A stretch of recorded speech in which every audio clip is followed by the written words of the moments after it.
First, visit iReaShare.com and head to the iPhone Manager page. You can scroll down to check all the features and the step-by-step guide in detail.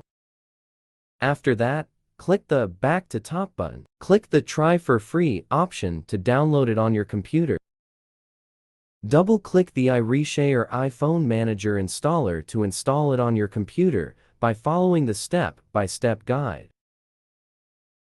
Once finished, click Finish to close setup. Link your USB drive to your computer. Double-click the icon to run the software. Connect your iPhone to the computer via USB cable. The software will quickly recognize your iPhone.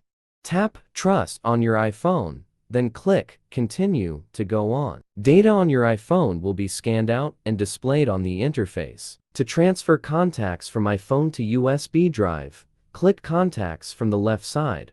Then you can preview and choose the contacts you want to transfer.